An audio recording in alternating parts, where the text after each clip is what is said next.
There are over 4 million miles of paved road in America, ribbons of asphalt cutting through forests, deserts, and mountains.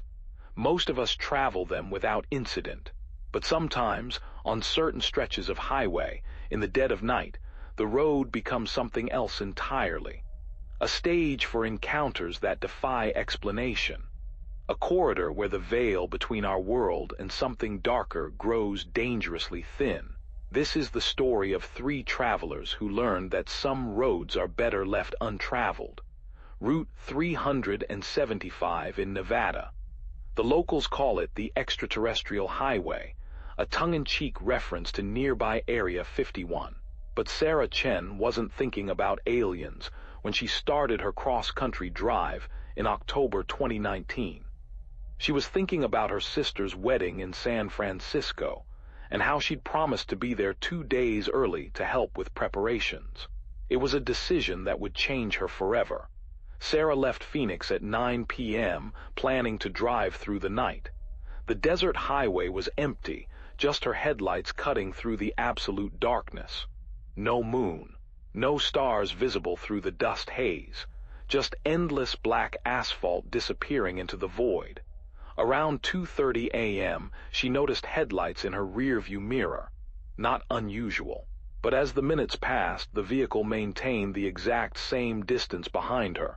Never closer, never farther. She increased her speed, 75, 80, 85. The headlights matched her pace perfectly. Then she slowed down to 60. The headlights slowed with her.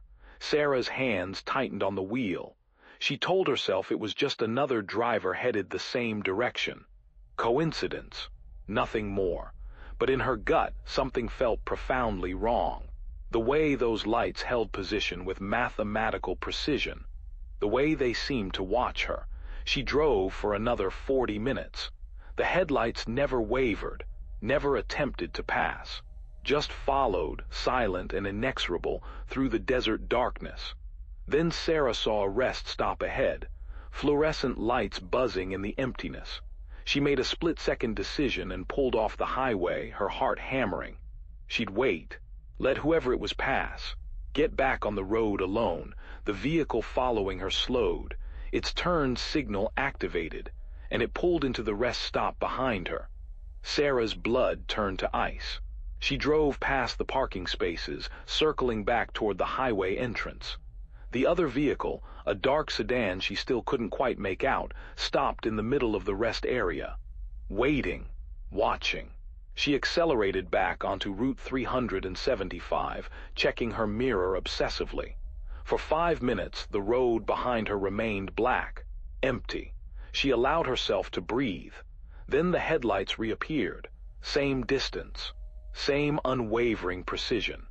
This time, Sarah noticed something she'd missed before. The headlights were too high off the ground for a sedan, and they didn't bounce or sway with the road's imperfections. They remained absolutely level, as if floating. Panic set in. She grabbed her phone. No signal. Of course not. She was in the middle of nowhere, being followed by something that shouldn't exist. The next town was Rachel, Nevada, population 54.